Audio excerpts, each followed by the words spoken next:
Bonjour, je m'appelle Sophie Fauron et il me fait plaisir de vous présenter une nouvelle série de débats sur des enjeux de société qui nous concernent tous. Pour ce faire, nous mettrons nos lunettes de philosophe, puisque, depuis l'Antiquité, aborder les sujets avec philosophie s'avère un besoin quasi essentiel pour analyser nos sociétés. Bienvenue à Repenser le monde.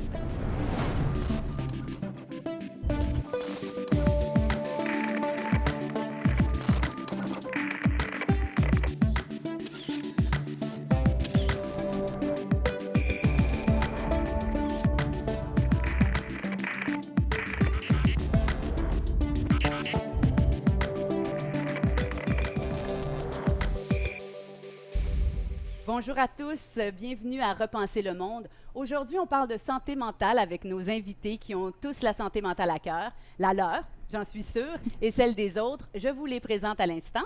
Maryse Lassonde, présidente du Conseil supérieur de l'éducation du Québec et neuropsychologue de formation. Bonjour. Bonjour.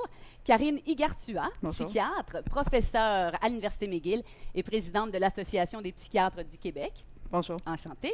Étienne Crevier, fondateur de Biogénique et membre du conseil d'administration de la Fondation Revivre. Enchanté. Enchanté. Et Normand Baillargeon, toujours à mes côtés, notre philosophe en résidence. Alors, bienvenue à tous. Place au débat. La liberté d'expression est au cœur d'une multitude de débats de nos jours. Quand chacun clame haut et fort son droit à la liberté d'expression, les tempêtes médiatiques et légales se déchaînent. Qui n'a pas entendu parler de la saga légale entre Mike Ward et celui qu'on a appelé Petit Jérémy?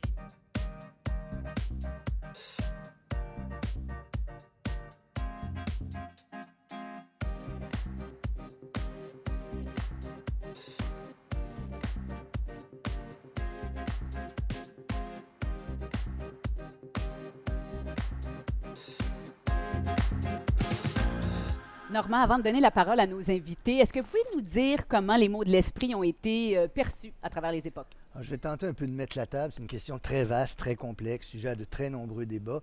À l'origine, les philosophes se préoccupent de vie mentale, de santé mentale. La philosophie n'est pas simplement une activité contemplative, mais ça doit mener à avoir une vie bonne. Et des philosophes d'Antiquité appelés les stoïciens sont même des précurseurs de techniques thérapeutiques aujourd'hui qui sont très renommés. C'est la première étape. Mais peu à peu, la science va s'emparer de la question de l'esprit, de la question du psychisme. Mais c'est très complexe. Qu'est-ce que c'est le mental? Qu'est-ce que c'est la santé mentale? Il y aura une époque au début du 20e siècle même où on va nier l'existence du mental. On va appeler ça le courant behavioriste et on va traiter uniquement des comportements. Ça ne fera pas très long feu et petit à petit vont se développer des sciences du psychisme qui vont être à la fois une théorie et une pratique. Et ça va se développer au 20e siècle. Pour les besoins de notre discussion, on peut revenir à un philosophe qui, en 1961, il s'appelle Michel Foucault, écrit un livre qui s'appelle « Histoire de la folie à l'âge classique ». Et là, pour lui, il avance une thèse très polémique qui va faire discuter beaucoup, mais selon lui, la folie va être enfermée, confinée à partir de l'âge classique, et elle est l'expression d'un pouvoir biomédical contre quelque chose qui est perçu comme étant trop différent. Cette thèse-là est contestée, polémique, débattue, mais elle a au moins le mérite d'ouvrir certaines des questions qu'on veut discuter tous ensemble aujourd'hui.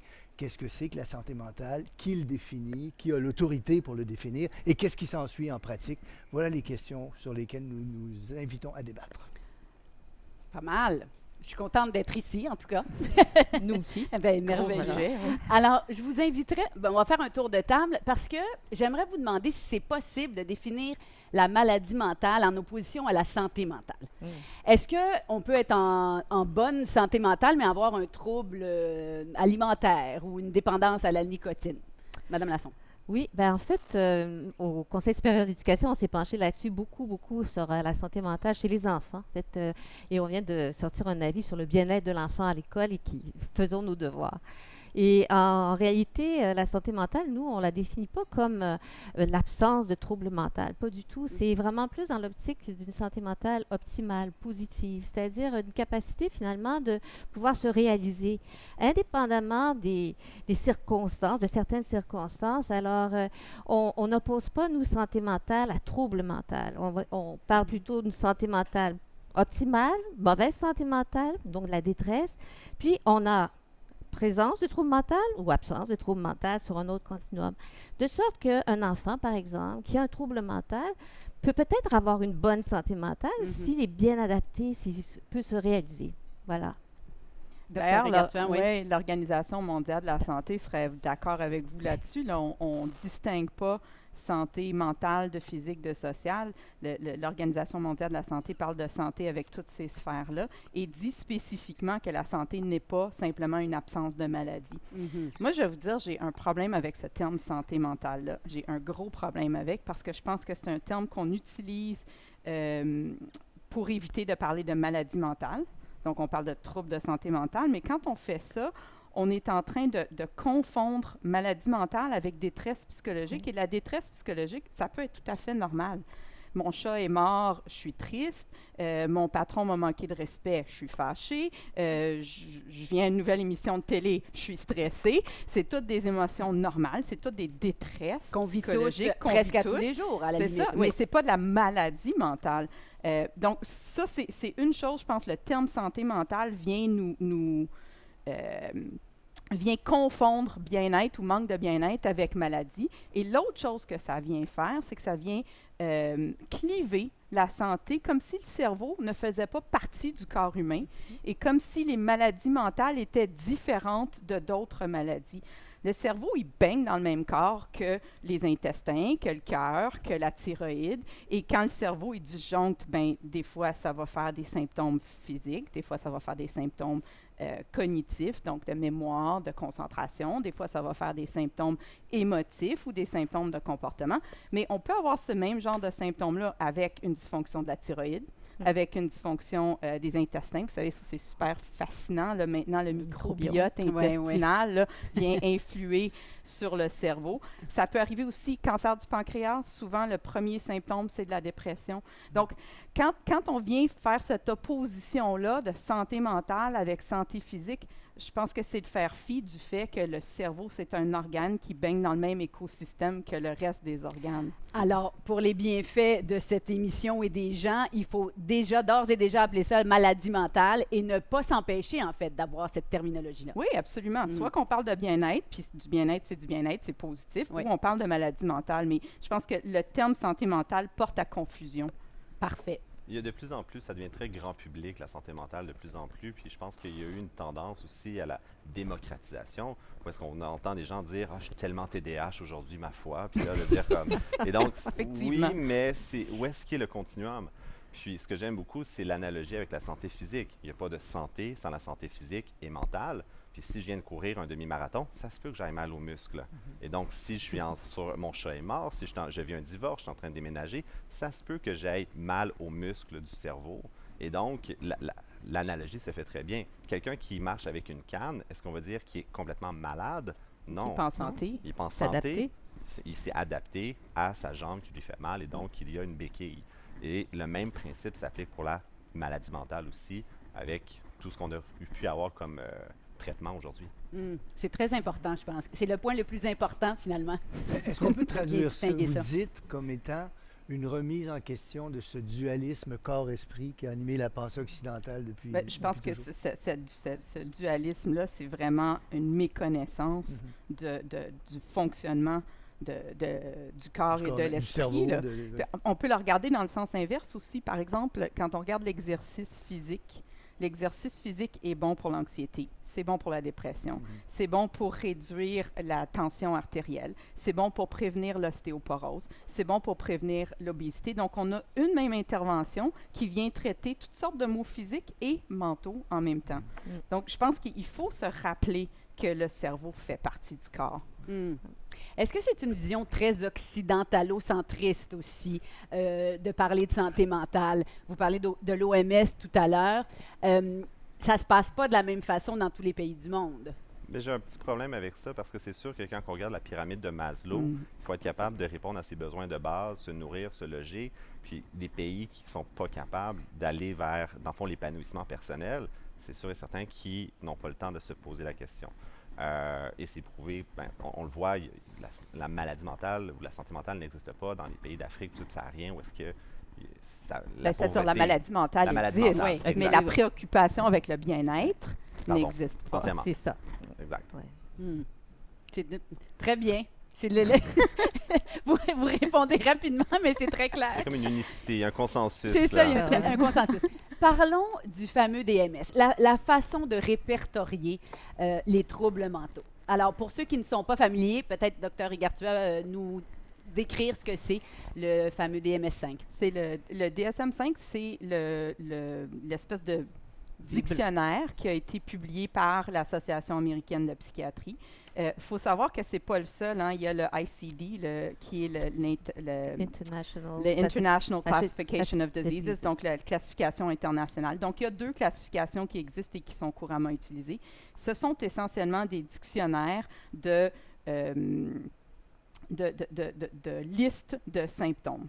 Donc, ce ne sont pas des outils théoriques sur l'étiologie. Ça n'explique pas d'où vient le trouble mental. Ça n'explique pas non plus comment le traiter. C'est vraiment juste de dire si on a A, B, C, D et E comme symptômes, ben ça équivaut à tel syndrome, par exemple. Pour vous, c'est la meilleure façon de répertorier les troubles mentaux? C'est une façon de comprendre ce dont on parle. C'est utilisé surtout en recherche quand on veut essayer de s'assurer d'avoir des clientèles qui sont semblables pour voir si traitement X ou Y fonctionne. C'est un langage universel aussi à travers le monde. Et une des choses qui est implicite, ou non, en fait, c'est explicite dans le DSM, c'est que pour tout trouble mental, il y a un critère qui est cela cause un dysfonctionnement ou une détresse. Donc, par exemple, si je suis obsessionnelle, si j'ai une attention aux détails, si j'ai tendance à être perfectionniste, si je le fais, mais que ça ne me cause pas de détresse ou de trouble de fonctionnement, par définition, ce n'est pas un trouble mental. Donc, cette partie-là est importante parce que quand les gens disent « Ah, mon TDAH aujourd'hui, blablabla », puis qu'on galvaude tous les termes comme ça, c'est qu'on s'approprie certains des symptômes qui sont, comme vous le disiez, excuse-moi, un continuum qu'on a tous. On a tous quelques symptômes ou cris. De dysthymie. On est tous capables de lire la liste des critères et de dire « Ah, c'est moi, mais finalement, ça en prend 5 sur 7 pour avoir le diagnostic dans le DSM ou par exemple... Et il faut qu'ils soient assez aigus pour causer une détresse. Mais en même temps, ça peut être très utile, comme vous disiez, en recherche, mais aussi même dans des enquêtes épidémiologiques, pour savoir avoir un portrait de la population, finalement. Et nous, on a regardé toutes les enquêtes qui avaient été faites chez les enfants avec la prévalence des troubles mentaux. Et si on n'avait pas eu ça avec des critères particuliers aussi, ben écoutez, on n'aurait pas su la quantité de détresse que vivent nos jeunes enfants, même en bas de 5 ans, là, avec des troubles mentaux identifiés. Alors, c'est important d'avoir ça pour pouvoir aussi... Bon, on a le portrait, ça ne veut pas dire qu'il faut agir avec des médicaments ou autres. Il s'agit d'avoir un regard systémique et comprendre, essayer d'intervenir sur le système. Déjà d'avoir toutes les informations, c'est fondamental. Mais d'ailleurs, c'est le problème, par contre, juste pour rebondir sur ce que vous dites, c'est que le DSM, c'est pas parce que ce n'est pas dans le DSM que ça n'existe pas. Par exemple, dans le DSM-5, on a toutes les dépendances aux jeux vidéo qui ont été ajoutées. Est-ce que les dépendances n'existaient pas avant que le DSM le publie? Pas du tout. Jusqu'en 1993, c'était le DSM-3 qui existait, puis l'homosexualité s'y retrouvait. 73. 73, pardon. 73. 1973. Donc, merci. Quand même une bonne différence. Oui. Mais est-ce que, donc, ça voulait dire que c'était la vérité? Ça prend avec des pincettes aussi. Là. Il faut évidemment ça ramène à ce que Normand disait, l'espèce de biopouvoir médical. C'est ça, le contrôle sociétal. Et ça, je pense que la psychiatrie essaie depuis plusieurs années de se défaire de ça, de dire nous ne sommes pas des agents de contrôle social. On est là pour traiter des maladies et soulager des souffrances. Je n'ai pas les chiffres exacts, mais je pense que le nombre de maladies répertoriées dans le DSM entre une version de 73 et celle d'aujourd'hui, c'est une augmentation fulgurante. Alors, le manuel est passé de 95 troubles en 1952 à 573 troubles à sa dernière édition en 2013. Mais ça, c'est bien parce que mon père, quand il faisait sa médecine dans les années 70, on parlait de hépatite A, hépatite B et hépatite ni A ni B. Mais maintenant, on est hépatite C, hépatite epsilon, hépatite delta. Et donc, c'est comme l'autisme, c'est un spectre. On est capable d'avoir une granularité. Et c'est pas qu'il y a eu absolument plus de troubles ou de maladies, c'est vraiment qu'on est capable de mieux les classifier. Mais est-ce qu'il n'y a pas un danger... plus de personnalisation. Et vraiment, je pose la question un peu naïvement, mais il n'y a pas un danger de surdiagnostic? Avec 573 troubles, est-ce que on peut un peu magasiner son trouble. Et je dis ça là, vraiment avec un sourire en coin. Je sais pas Ben, ce que vous en pensez. Une des choses, il faut comprendre la fonction politique du DSM, particulièrement aux États-Unis, et ce qui peut le distinguer un petit peu du ICD, qui est moins politique, je vais vous dire, c'est qu'aux États-Unis, avec le système de santé qu'ils ont, avec les systèmes d'assurance et tout ça, pour avoir accès, par exemple, à une psychothérapie, ben, il faut avoir un diagnostic qui permette d'avoir une psychothérapie. Et c'est d'ailleurs pour ça que l'homosexualité a pris tellement de temps à sortir complètement du DSM. Donc, en 1973, on a sorti l'homosexualité, mais on a gardé l'homosexualité égodystone jusqu'en 1987 parce que on voulait permettre aux gens qui étaient mal à l'aise avec leur orientation sexuelle d'avoir accès à de la psychothérapie. Et donc, c'est le compromis qui avait été fait. C'était de garder ça dans une section à part jusqu'en 1987. Donc, il faut comprendre que c'est un organe politique aussi. Là. Oui, derrière ça, il y a peut-être la possibilité que soient justifiées des thérapies de conversion. Oui. Et ça, c'est un drame. Ah oui, sûr ben aussi. oui. Et qui Il y ont avait- été oui, oui. subséquemment mises à l'index. là. Ouais. Si vous parlez à un généticien comme moi, c'est sûr et certain que par contre, c'est vu d'un bon œil, dans le sens que notre job en tant qu'être humain, c'est d'apprendre à se connaître. Si on se connaît tous, si on est capable de savoir c'est quoi nos limites, à ce moment-là, on est capable de se prendre en charge. Ce n'est pas au système, ce n'est pas à nos psychiatres ou nos médecins de dire absolument voici qui tu es. Donc, si en se lisant, on est capable de se retrouver, de se faire une certaine démarche, bien, c'est que positif. Le problème, c'est sûr, si on essaie de se mettre, donc d'un externe, de se mettre la personne dans une case et dans un carré de sable, là, il y a un problème. C'est connais-toi toi-même, hein? On C'est retourne ça, à Socrate. On y revient toujours. Toujours, on revient sans toujours arrêt. à Socrate. On va parler maintenant des différentes façons de traiter les maladies mentales. Je vais m'habituer à le dire. C'est Parce bon, que je me suis c'est bon, habituée à dire santé je mentale. réaccomplis. Merci, Dr. Rigartua. Donc, les différentes façons de traiter les maladies mentales.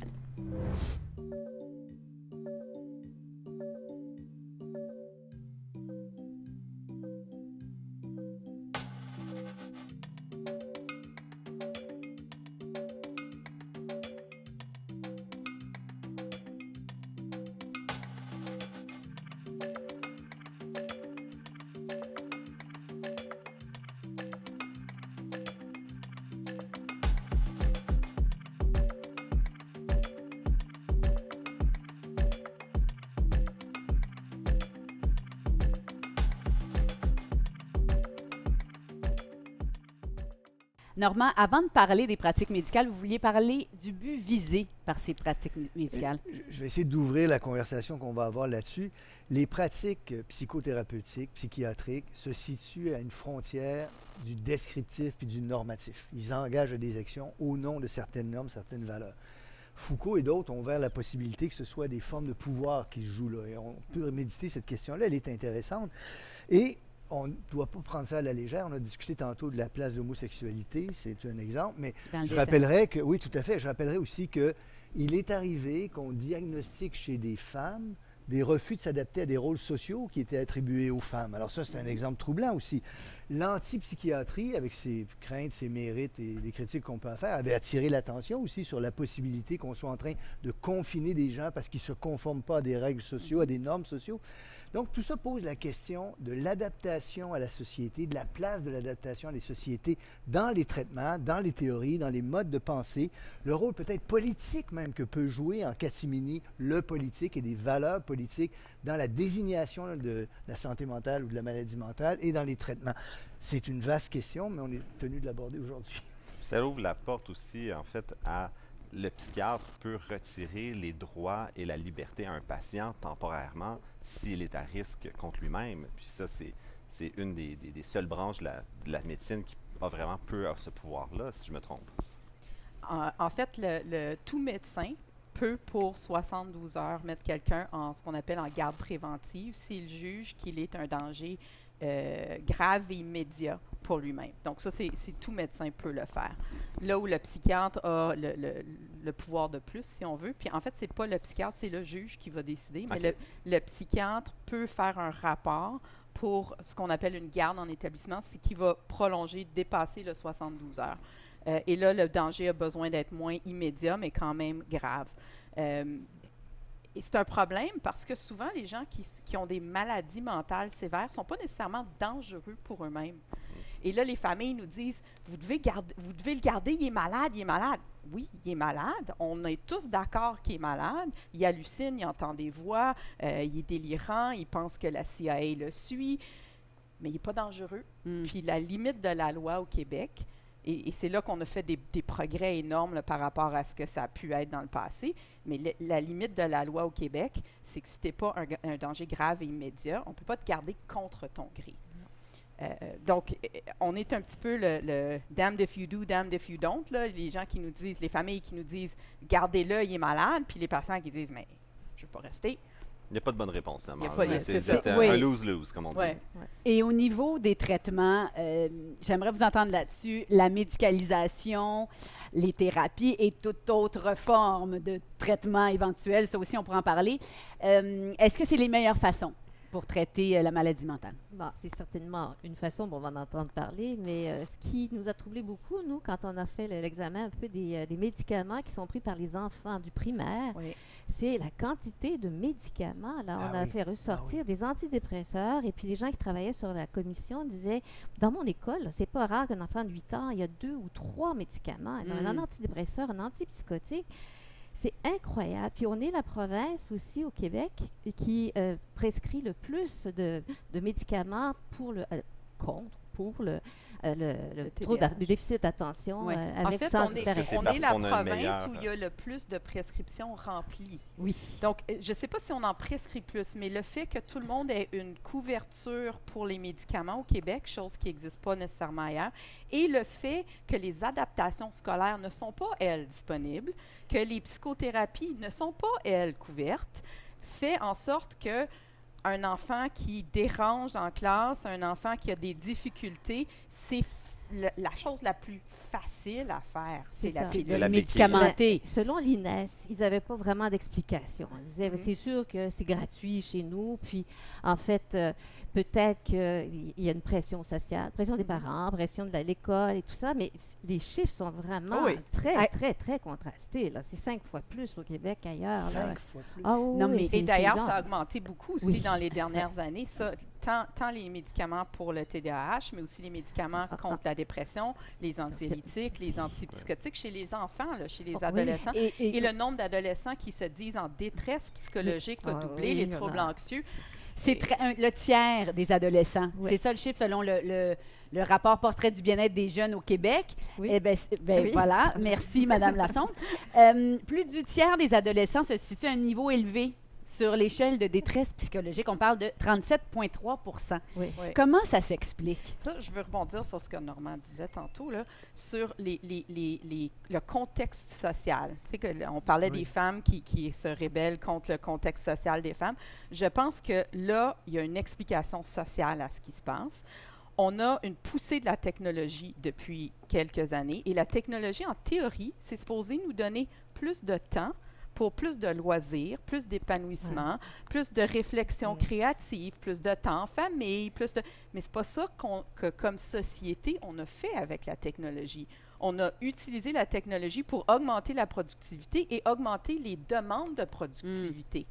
Donc, j'ai un cellulaire, donc si quelqu'un m'envoie un texto dans l'heure, je dois répondre. Si quelqu'un m'envoie un Dans courriel, l'heure, tu sais, dans la minute. Dans la minute. Donc, je pense qu'il y a vraiment un contexte social. Quand on regarde l'utilisation des écrans chez les adolescents, il y a une corrélation négative entre les heures de sommeil et l'utilisation des écrans. Il y a une corrélation entre les activités physiques et les heures d'écran et entre les activités face à face et les heures d'écran. En fait, une corrélation négative. Oui. Et ce qu'on sait, c'est que l'exercice physique, le sommeil et le face à face, c'est tous des éléments protecteurs pour la santé mentale. Je ne sais pas dans quelle mesure je peux lancer ça parce que c'est quand même un livre. J'avoue, je ne l'ai pas encore lu, le livre. Je l'ai commandé, mais je ne l'ai pas encore lu. Mais il y a un chercheur français, Michel Desmurget, qui vient de publier un livre qui a pour titre « La fabrique du crétin digital ». C'est bon comme Et la thèse de l'auteur est quand même que le temps passé sur les écrans augmente de manière extraordinaire et il assure que ceci a des conséquences néfastes physiques et mentales. Oui. Il cite l'obésité, Oui. l'espérance de vie, l'agressivité, la dépression, troubles du langage, troubles de concentration. Ça Mais revient- c'est Et une même, hypothèse- et même la vision. C'est- ah ben, Même la Ben vision. là, écoutez, je vous inviterais peut-être à aller lire une étude qu'on a publiée la semaine dernière sur le OK. temps d'écran, parce qu'il y a beaucoup de mythes là-dessus. Oui. Et en fait, on a fait une recension des méta-analyses, la plupart de ces études-là. Et c'est vraiment des probabilités qui sont très, très faibles, des corrélations qui sont minimes, de sorte qu'on ne peut pas vraiment dire que le temps d'écran, là, c'est ça qui va vous empêcher de dormir. Ça revient Très souvent- aux saines habitudes de vie, comme Oui, mais Pierre ce qu'on- Lavoie essaie d'éduquer nos jeunes. Là, Ce si on qu'on veut. fait ressortir, en fait, que c'est beaucoup plus important, puis les études ne le font pas en général, c'est de regarder ce que l'enfant ou l'adolescent fait. Fait sur avec l'écran. son écran. C'est C'est sûr vrai. que pas C'est tout le vraiment temps plus. d'écran est le même. Exactement. Mais quand tu réponds à ton téléphone à 3 heures du matin, Ça, c'est tu correct. dors pas, quel que ce soit du FaceTime ou du Facebook ou Ou du une lecture Instagram d'un- ou une lecture. d'un D'une manga. façon ou d'une autre, tu as interrompu ton Oui. sommeil. Je vais Étienne. juste rebondir sur ce que Dr. Ikawartsa dit, parce que oui, raison numéro un, ça peut être un phénomène social qui se passe où est-ce que le temps d'écran impacte la santé, donc plus de médicaments. Mais c'est sûr et certain qu'en tant que province, si on prescrit plus de médicaments, parce qu'on a moins accès à des neuropsies, de psychologie, il y a des effets secondaires qui embarquent en jeu. Et donc, effet secondaire veut dire autres médicaments pour pallier aux effets secondaires. C'est une roue qui tourne, c'est un effet, c'est une vague automatiquement. Et donc, on ne peut pas le nier d'avoir recours à la pharmacologie beaucoup plus, va entraîner pas juste un peu plus de médicaments, beaucoup plus. Et en tant que généticien, encore une fois, ça revient à dire si on est capable de connaître, si on est capable d'avoir des traitements personnalisés. C'était Barack Obama qui disait « The Personalized Medicine Revolution », d'être capable d'avoir vraiment le bon médicament. Ça reste un poison qu'on prend à la bonne dose, au bon moment, pour la bonne raison. Mais ça reste quand même un poison, le médicament. Il faut être capable de bien l'encadrer. Mais en même temps, c'est un poison, mais un poison nécessaire dans bien des cas. Dans plusieurs cas. Moi, les antidépresseurs, je vois ça comme l'épidurale quand on accouche. C'est pourquoi souffrir? Alors, tu prends ce que la médecine moderne a à t'offrir, mais encore C'est ça. une fois, il faut, si on a trop... Mais est-ce que la je médecine rentrerai pas moderne- dans l'histoire de mes accouchements, mais, mais si c'est Mais comme les- nécessaire et ça nous aide à moins souffrir. Oui. Mm. Mais la question, c'est qu'est-ce qui nous fait souffrir en partant? Ah oui, Et c'est- là, c'est est-ce ça. que est-ce C'est que pas aussi simple Est-ce que c'est ouais. social? Est-ce Oui. que c'est biologique? Est-ce que c'est psychologique? Est-ce que c'est un ensemble de tous ces facteurs-là? Moi, je pense que chaque être humain a son, ce que je dirais en anglais, son breaking point, là, son point de rupture, où et c'est différent pour chaque personne. Et qu'est-ce qui va causer la rupture va être différente pour chaque personne. Mais chaque humain est capable de tolérer certains niveaux de stress. Et là, on empile les différents niveaux de stress et à un moment donné, ça craque. Et là, ça craque, on va vers un anxiolytique, on va vers un antidépresseur, on va vers un burn-out, on va vers... tu sais. Mhm. Est-ce à dire qu'on craque trop vite, qu'on n'est pas assez patient avec la souffrance? Il y a peut-être aussi le fait qu'on ne bâtit pas assez tôt, finalement, cette résistance à la souffrance, puis cette façon aussi de comprendre ses émotions, de les exprimer. C'est ce que fait. nous, on prône vraiment de plus en plus. C'est l'apprentissage des habiletés socio-émotionnelles pour Super aider important. l'enfant à faire face à ses À émotions. gérer. Est-ce qu'on ne peut pas à gérer. craindre que chez les plus jeunes, s'il y a surmédicalisation, on les prive de cet C'est apprentissage-là? possible, en fait. En fait, l'Association des médecins psychiatres a créé le mouvement Alpha Connecté, donc justement pour avoir ce questionnement-là social sur ce qu'on faisait, mais aussi la première recommandation, c'était d'instaurer un cours sur la santé mentale à l'école, du primaire jusqu'au secondaire, de la maternelle jusqu'en secondaire 5, où on apprend aux enfants ces apprentissages socio-émotifs-là. On leur apprend à se réguler eux-mêmes. Ouais. On leur apprend à reconnaître le nombre de patients que j'ai qui ne sont pas capables de distinguer colère, tristesse, Mhm. peur et Anxiété, joie. Là. Tu sais, tout je pars ça, avec ouais. ces quatre-là, là, Ouais. puis je leur donne un choix de réponse. Là. Vous avez le choix, un de ces quatre. Puis là, on dit, ben, je me sens un peu frustrée. Non, frustrée, ça, c'est un dérivé de la colère. On va commencer avec ces quatre-là, être capable de les définir. Donc, si j'ai des adultes dans ma pratique qui ne peuvent pas faire ça, comment ils peuvent enseigner à leurs enfants, eux, Tout à comment fait. les distinguer? Tout Mais à c'est fait. Donc- fascinant que ça revienne au rôle du système d'éducation et non pas à la maison de faire cette éducation-là. Non, non, À c'est- quel point on a... C'est un ensemble. C'est un ensemble. Oui. Moi, je Oui, pense oui. que c'est une approche systémique. Là, c'est Oui, la oui. communauté, la famille, l'école. Mais c'est comme l'enfant, il passe presque 2 tiers de sa vie à l'école, en fin de compte. Il ne là. faut pas oublier Donc, aussi, je pense que l'école, c'est l'institution à travers laquelle tous vont passer. Oui. Puis ils arrivent là très inégaux. Il y Ouais. a des gens qui viennent de Voilà. milieux familiaux où c'est impossible ou presque de demander au milieu familial de l'enseigner. D'autres qui viennent de milieux très favorisés où ces choses-là sont plus apprises. Donc l'école devient le dernier recours. Oui. Mm. Ouais, ouais. Et il faut aussi parler des saines habitudes de vie, de l'art de vivre. Ça, évidemment, ça contribue à une santé mentale saine. Est-ce que c'est un peu pléonasme? Un bien-être. Oui, Bien-être, à un ouais, bien-être c'est ça. total. Exactement. Alors, Normand, vous avez évoqué rapidement les stoïciens qui reviennent beaucoup ces temps-ci. Peut-être nous dire ce que c'est d'ailleurs le stoïcisme. Il y a une école de pensée dans l'Antiquité qu'on appelle les stoïciens. Longtemps, on les a vus, moi quand j'étais étudiant en philosophie, on nous les présentait comme des philosophes. Il y avait une logique, ils ont beaucoup contribué à la logique, ils ont beaucoup contribué à des secteurs de la philosophie.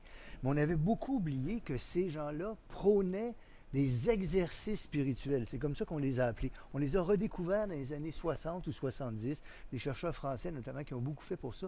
Et là, on s'est rendu compte que ce n'était pas simplement un exercice intellectuel de compréhension du monde, mais c'était un travail sur soi. Alors là, je ne rentrerai pas dans le détail des stoïciens, mais c'est quand même intéressant de voir qu'ils prônaient des exercices spirituels, donc des manières de penser, distinguer ce qui dépend de nous de ce qui ne dépend pas de nous, Absolument. faire un travail sur les représentations qu'on se fait du monde. Et ils s'adonnent, et c'est très amusant, je trouve, que les créateurs d'une des thérapies les plus efficaces qu'on connaisse, les thérapies cognitivo-comportementales, se sont directement inspirés des stoïciens pour créer ces thérapies qui semblent extrêmement efficaces ou parmi les plus efficaces de celles qu'on a rigoureusement testées. Donc, c'est quand même intéressant de voir que la philosophie a pu influencer dans la longue durée des idées qui sont encore utilisées aujourd'hui. Et il n'y a pas juste la philosophie. On parlait de bouddhisme Oui. avant d'entrer en ondes. Il y a la méditation pleine conscience Ouais, aussi, ouais, qui tout à est fait. extrêmement valorisée Oui. ces Oui. temps-ci. Oui, Oui, oui. absolument. De plus en plus, je me corrigerai, mais de Oui. plus en plus connu et reconnu pour son efficacité, la absolument, méditation pleine absolument. conscience. Et ce qu'on se rend compte, c'est que ce qui t'arrive dans la vie, en fait, c'est la signification que tu lui donnes qui va avoir un effet sur ton moral, sur ton bien-être. Mettons qu'on se croise dans la rue, qu'on marche comme ça, puis tu sais, je te vois, puis juste avant qu'on se dise bonjour, je traverse la rue. Bon, tu peux dire, elle m'a pas aimé, elle veut pas me voir, elle veut pas me parler. À ce moment-là, tu vas te sentir triste. Elle peut dire, ça pourrait être, ben là, comme on est en pandémie, peut-être qu'elle fait exprès pour me donner ma distanciation sociale. À ce moment-là, j'ai comme un sentiment de respect et puis d'appréciation mutuelle. À ce moment-là, c'est peut-être plus positif sur mon état mental. Ça peut être aussi que je traversais la rue parce que je voulais être du côté du soleil, puis là, à ce moment-là, ben, ça te laisse pas mal neutre. Donc, c'est le même événement. La question, c'est la signification que je lui donne va avoir un impact. Et ça, je pense que les stoïciens, Avaient les compris ça. bouddhistes, tout ça, ils ont tous compris ça. Ouais. Et c'est de là que ça vient, cette C'est ça qui est richesse. fascinant, c'est qu'en ce moment, on a tous vécu un événement qui était absolument sans attente, c'est-à-dire la pandémie, la COVID-19, et à la Fondation Revive, qui était anciennement la Fondation pour les patients atteints de santé mentale, c'est rebrandé pour dire Revive. C'est un centre d'appel, un centre d'écoute avant tout, et la fluctuation vers la hausse du nombre d'appels, du nombre de gens qui sont en recherche de solutions, en recherche d'aide, parce que c'est un événement nouveau, qu'on ne sait pas comment gérer. C'est comme de dire, je ne peux pas contrôler la météo, mais je peux contrôler comment je me sens par rapport à la météo. Et là, ce qu'on se rend compte en tant que société, c'est que on a vraiment beaucoup de nos frères, nos sœurs, nos employés, nos collègues qui ne savent pas comment gérer ce qui se passe. Et ce n'est que le point de l'iceberg. La deuxième pandémie qu'on va avoir, c'est une pandémie de maladie mentale suite à la COVID-19.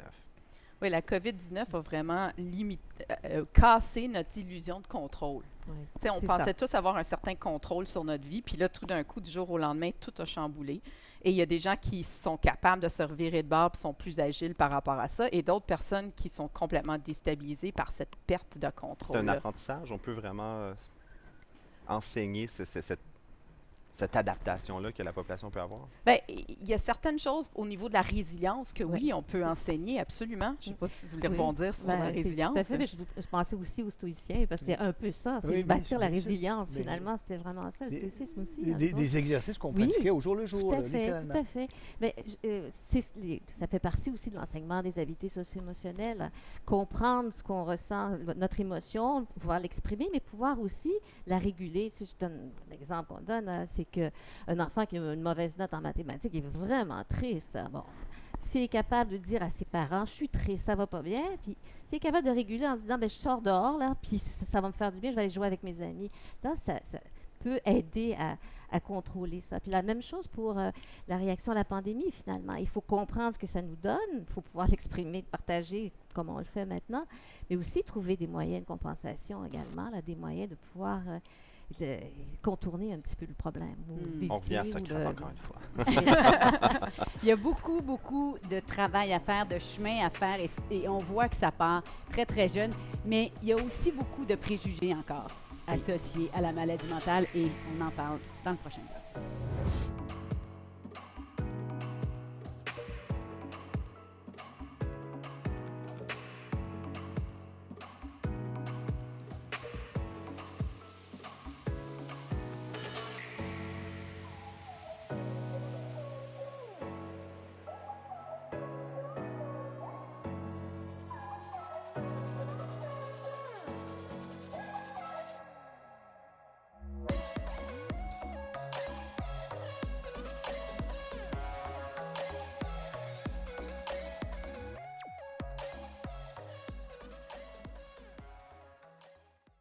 Normand, les maladies mentales, malheureusement, souffrent encore de beaucoup de préjugés. On considère qu'elles sont honteuses, ostracisantes.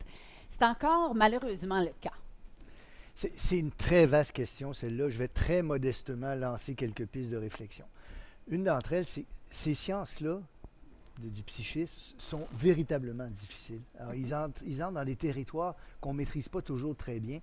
J'ai toujours beaucoup aimé un psychiatre que vous connaissez peut-être, qui s'appelle Henri Hay, qui a écrit un manuel de psychiatrie remarquable. Henri Hay disait que ce sont des sciences diacritiques, c'est-à-dire qu'elles reposent sur une distinction entre le normal et le pathologique, qui est difficile à établir et où des considérations sociales peuvent s'insérer. Ça les rend très difficiles. C'est peut-être quelque chose qui alimente les préjugés.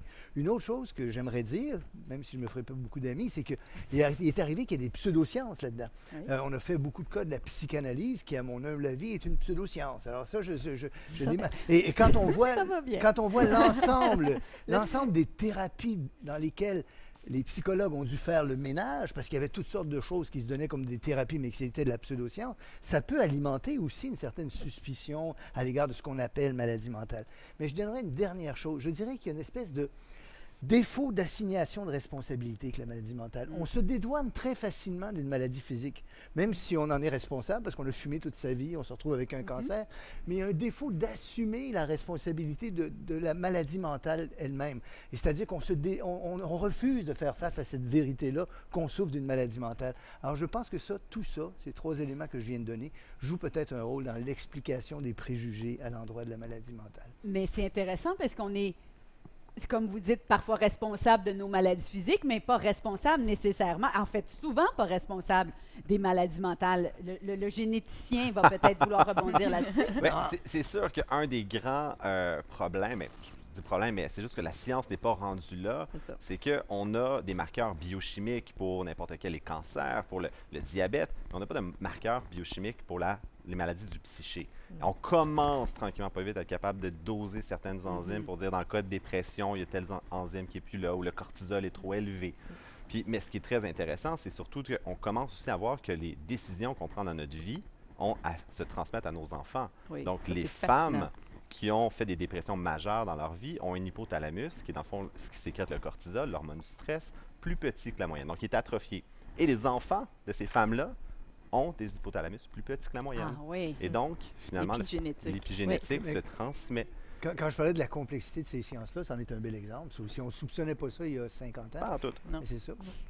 Il y a une question qui c'est les avancées de la science, c'est la capacité qu'on a d'imager le cerveau, de regarder le fonctionnement du cerveau qui est juste pas là. Mais j'ajouterai une quatrième sur votre liste là, de Oui.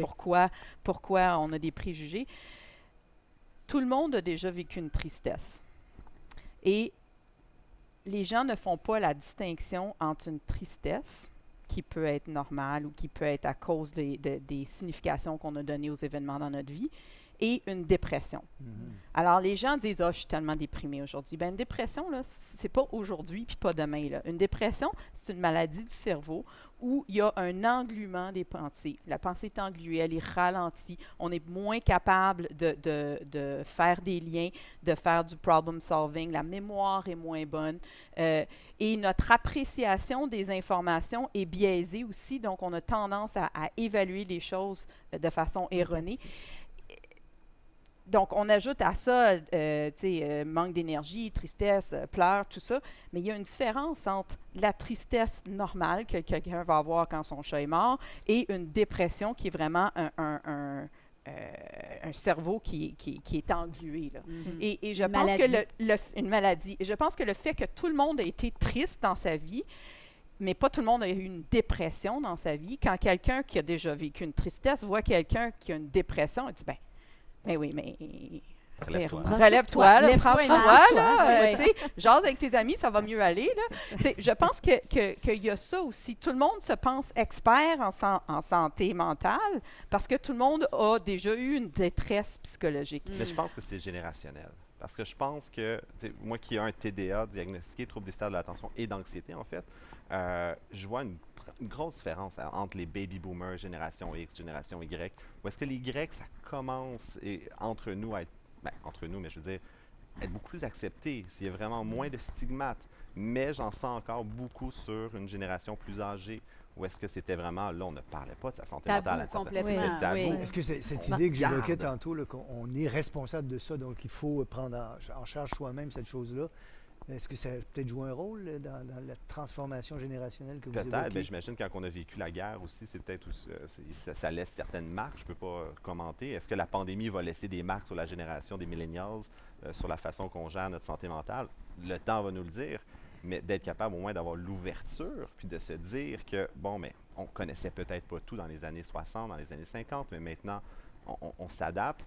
Et on a fait des pas de géants, il faut le dire quand même. On en parle beaucoup plus.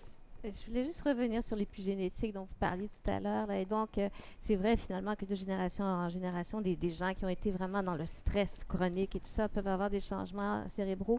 Mais il y a des très belles études animales qui viennent justement de McGill, de Michael Meaney, qui montrent finalement que le maternage du petit rat, finalement, peut renverser ces changements épigénétiques. Là.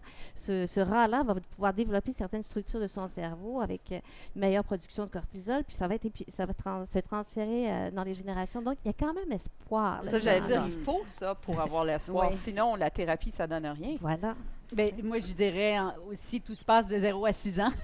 Hein, pour citer et même avant, durant la grossesse. C'était quoi le philosophe qui disait « Donnez-moi un enfant jusqu'à l'âge de 7 ans et je l'ai jusqu'à sa mort ». C'est un psychologue, c'est Watson, je pense, qui disait ça. Donnez-moi un enfant et j'en ferai selon ce que vous voulez. Oui, mais ça, c'est de Biavioré. C'est ça, exactement. C'est John B. Watson qui disait ça. Il faudrait plutôt citer Richard Tremblay, qui est du Québec, finalement, qui disait de mettre une femme dans une coupe de verre pendant sa grossesse et puis garder l'enfant aussi, le protéger jusqu'à 6 ans. Et là, ça peut aussi vraiment aider beaucoup dans le développement futur. Mais sur l'ensemble des questions qu'on discute, puisqu'on a la présidente du Conseil supérieur de l'éducation, est-ce qu'on peut revenir sur le rôle possible de l'école pour la préparation à connaître, comprendre, nommer la maladie mentale? Quel rôle serait celui de l'école? Comment peut-elle le remplir? En fait, nous, on a fait une série de recommandations, mais effectivement, c'est que d'abord que les enseignants et les enseignantes soient bien aussi. Donc, on parlait tout à l'heure d'apprentissage d'habiletés socio-émotionnelles. Il faut qu'eux-mêmes et elles-mêmes apprennent ces habiletés-là aussi parce qu'ils vivent une situation très stressante. Hein. C'est un métier qui est vraiment très, très demandant. Et donc, oui, voilà, exactement. Donc, il y a ça d'abord, parce que le stress que vit l'enseignante va être approprié par l'enfant. Alors, il faut aussi que les enseignants soient bien. Donc, eux, on pensait à une approche vraiment de toute l'école, donc la direction d'école, une approche finalement de bienveillance par rapport à l'enfant, avec toujours en ayant en tête cette question de maîtrise des habiletés socio-émotionnelles et d'apprentissage formel de ces habiletés-là. Donc, ça, c'est ce qu'on a recommandé, en fait. Puis, avec une assez bonne écoute, je pense que le monde de l'enseignement était tout à fait prêt à recevoir ça. Puis, ce qu'on recommande aussi, c'est qu'il y ait vraiment qu'il n'y ait plus de cloison entre la santé et l'éducation. Qu'il y ait vraiment, donc, que l'enfant qui est dans le système d'éducation, c'est le même qui est en système de santé. Alors, s'il y a un besoin là, d'aide, que ça soit rapide, qu'on puisse vraiment lui trouver de l'aide. On n'a pas au Québec, je m'excuse, on n'a pas au Québec de cours d'éducation à la citoyenneté. Ça serait un contenu possible pour un tel cours. En fait, il y a toute la refonte du cours de CR qui est en cours en ce moment. Culture religieuse, oui, qui peut être remplacé par l'éducation on espère que que ça va être inclus dans ce curriculum-là. On n'est pas en train de s'y pencher. On va sortir Vous allez partez avec un gros mandat, Mme Lassonde. Ça serait d'aider la prochaine génération, mais la génération existante et ceux qui sont encore sur le marché du travail. Moi, le mot que je retiens, que j'aime beaucoup, c'est la bienveillance, l'empathie, la compassion. C'est exactement ça. D'avoir quelqu'un qui dit, tu sais, avec un TDA, la quantité de fois que je me suis fait dire, force-toi donc. Ah ouais. Si tu voulais, tu pourrais. Tu peux. C'est incroyable. Avoir un peu d'empathie pour ses amis, ses collègues, autour de nous. Dire de s'accepter nous-mêmes avec nos forces, nos faiblesses. Il y a des entreprises qui commencent à embaucher des gens avec de l'autisme, des troubles du spectre Asperger, parce que ça devient des excellents informaticiens, des excellents programmeurs, focus. Il y a moyen de venir justement chercher les forces et les faiblesses de tous. Est-ce que je peux vous demander, Étienne, quand est-ce que vous avez été diagnostiqué avec Oui, TDA? quand même assez tard, 15 ans. À 15 ans, donc tout le primaire, vous avez dû combattre ça, en fait. C'était me sentir vraiment comme un éléphant dans la pièce. Là. Mais je n'avais pas une hyperactivité physique, donc c'est une hyperactivité cérébrale. Pire. Alors, c'était toujours d'être distrait, mais je courais pas dans la classe et je dérangeais pas. Donc, c'était vraiment difficulté à se concentrer. Puis j'ai un problème contre le trouble déficitaire de l'attention. C'est un mot qui ne se dit pas. C'est un anglicisme de Attention Deficit Disorder. C'est un trouble modulaire de l'attention. On a de la misère à moduler son attention ou on a un déficit d'attention. Ça se fait aussi. Mais c'est quand je veux me concentrer, je ne suis pas capable. Mais, somehow, à 11 h le soir, j'ai un hyper-focus et là, je suis capable de faire n'importe quoi. Mais il est trop. C'est pas dans les heures de bureau. Ou le focus est sur le papillon dehors plutôt que sur le professeur. C'est ça. Ouais. C'est ça. Comment est-ce qu'on devrait en parler socialement de la maladie mentale? Par où on commence? Là, on en discute, on semble être assez d'accord, il y a un beau consensus, mais j'aimerais vous entendre sur est-ce qu'on devrait dire certaines choses, pas dire certaines choses? Les gens qui souffrent de ça, peut-être aussi auraient des conseils. On devrait écouter. On ne devrait pas parler, Première on devrait chose. écouter ceux qui vivent. Avoir de l'empathie, de la bienveillance avec ceux qui le vivent, puis d'accueillir à bras ouverts. Et peut-être de se rendre compte qu'un un déficit ou une difficulté dans une sphère de la vie, moi, ce que j'essaie d'amener mes patients à voir, c'est que ça peut être aussi une force ailleurs. Par exemple, le trouble de personnalité limite, là, qui est souvent, les gens n'aiment pas ça, ce diagnostic-là, mais ce sont des gens qui sont hyper sensibles et hyper capables de lire l'émotion des autres. Au point où ça les trouble parce qu'ils ont de la misère à s'en défaire à un moment donné. Donc, ils deviennent comme... Il y a une imperméabilité. Donc, ces gens-là, j'essaie de les amener, par exemple, à dire, oui, mais ça peut être une force énorme. D'être capable de lire les gens autour de toi, de capter l'émotion autour de toi. Il s'agit que tu apprennes à la canaliser, cette force-là, pour que ça ne te détruise pas. De la même façon que des fois, les gens avec un TDA ont une attention modulable, ils n'arrivent pas à la moduler à la bonne façon, mais ça fait que c'est des gens qui sont capables de réfléchir à plusieurs choses en même temps, des fois, ou des fois, c'est des gens particulièrement créatifs. Ton Asperger's, lui, c'est quelqu'un qui est particulièrement méticuleux. Donc, c'est de dire, oui, peut-être que j'ai un déficit de ce côté-là, mais j'ai des forces ailleurs aussi. Et c'est là qu'on revient au bien-être puis à la santé, Exact. puis de dire on peut accepter qu'on a des limitations d'un côté, puis des forces de l'autre. C'est le terme aussi, je pense, c'est l'inclusion. Simplement d'inclure tout le monde, finalement, avec ses différences. C'est ça aussi qui... C'est très vrai, ça, de ne pas les ostraciser, de les inclure à l'école.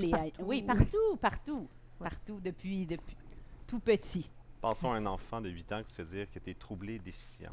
Trouble déficitaire.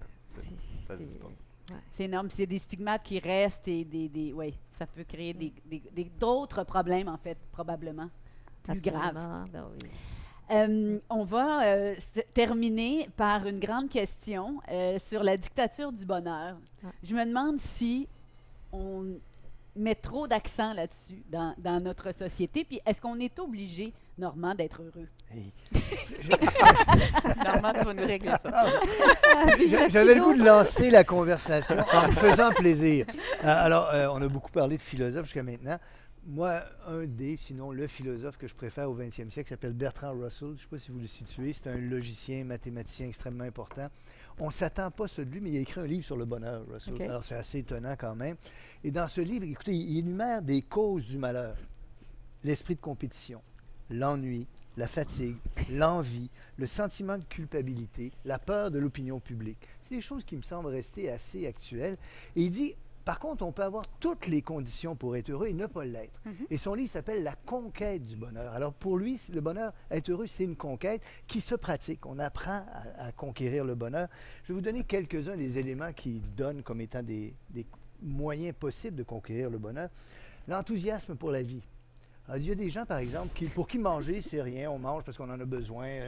Mais il y a des gens pour qui manger, c'est un plaisir. Alors, ils préparent ça, ils mangent avec d'autres. Cet enthousiasme pour la vie qu'on devrait multiplier est une des causes, selon lui, du bonheur, une conquête du bonheur. Il dit aussi, j'ai toujours été frappé par ça, pour être heureux, cette conquête-là passe par le fait d'avoir des intérêts vastes et impersonnels. Et je pense que l'école prépare à avoir ça, prépare à avoir des intérêts très vastes et très impersonnels. Et lui qui a vécu presque 100 ans disait que plus on vieillit, plus c'est important d'avoir des intérêts vastes et impersonnels. On prend des notes, hein? Oui. Il disait aussi savoir se résigner quand le moment est venu. Alors pas continuer quand c'est terminé. Et un exercice stoïcien, se décentrer. Alors Russell, par exemple, s'amusait à se demander, quand il y a quelque chose qui ne lui plaisait pas, comment verra-t-on ça dans 100 ans?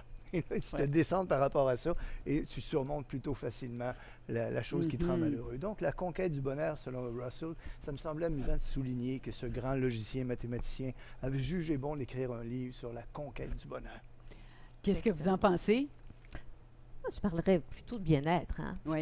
Le bien-être plutôt que le bonheur, finalement, parce que c'est difficile à définir. Vous l'avez Bien sûr. défini en disant ce que c'est Oui. pas, Oui, puis oui, comment c'est ça, on oui, peut oui. l'atteindre, mais sans le définir, Tout finalement. à fait.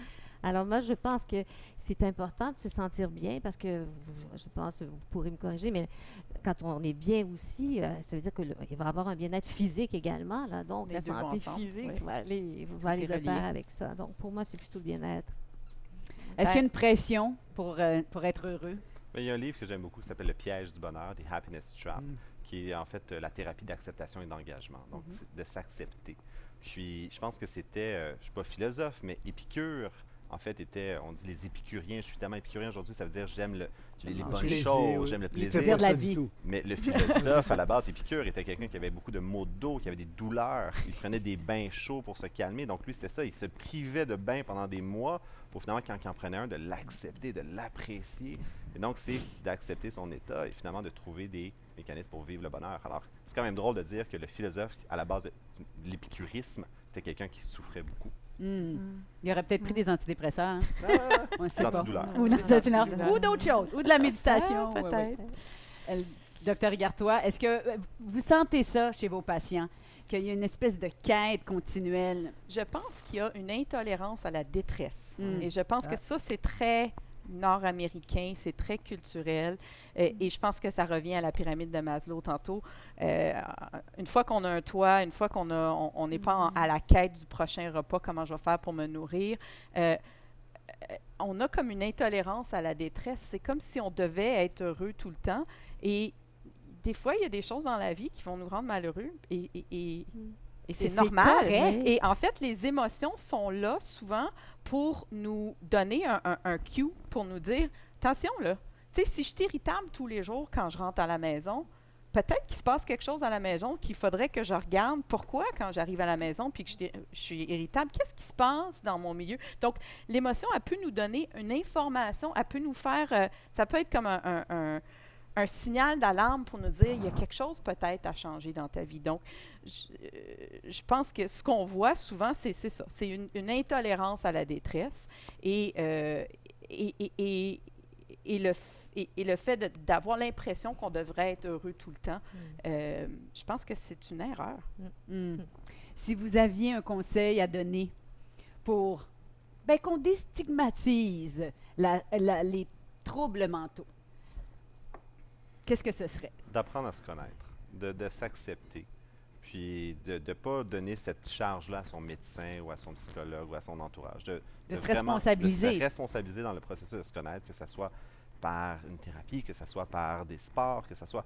J'ai beau vouloir, si je voulais être ultra-marathonien aujourd'hui, j'ai beaucoup plus la shape d'un joueur de football. Donc, je vais passer ma vie à penser à être malheureux. Si tu évalues un éléphant à sa capacité à grimper dans un arbre, il va passer sa vie à penser que c'est un imbécile. Donc, d'apprendre à se connaître. Moi, je dirais apprendre à comprendre et à accepter. C'est-à-dire comprendre la différence, accepter la différence aussi. Je pense que les mots magiques ont été dits. Peut-être la seule chose que j'ajouterais, c'est de réfléchir à quelles actions et quelles décisions que je prends dans ma vie qui me rendent heureux par rapport à malheureux. Si j'ai l'impression que je travaille trop, est-ce que je suis obligée d'accepter le contrat de plus? Si ça me rend heureux d'être avec mes enfants, mais que je travaille jusqu'à 9 heures tous les soirs, peut-être que c'est le temps de regarder. Donc, ça revient à prendre responsabilité aussi, c'est de voir sur quoi est-ce que j'ai un contrôle, où est-ce que je peux exercer un contrôle, qu'est-ce que je peux changer pour vivre en accord avec mes valeurs. Parce que je pense que quand on vit en accord avec ses valeurs, on a plus de chances d'être heureux. C'est très beau. C'est une discussion éclairante, intéressante. Merci infiniment de votre temps pour continuer votre réflexion. Ne manquez pas notre série phare sur la santé mentale, Vivre en funambule, sur les ondes et sur la plateforme Savoir Média. Merci vraiment à vous tous et on va se laisser, comme à l'habitude, avec une citation choisie de notre philosophe en résidence qu'on apprécie toujours. Je l'ai pris chez Henri Hay, donc ce psychiatre français. Il était né en 1900, mort en 1977. Il était médecin, neurologue, psychiatre français, auteur d'un célèbre manuel de psychiatrie.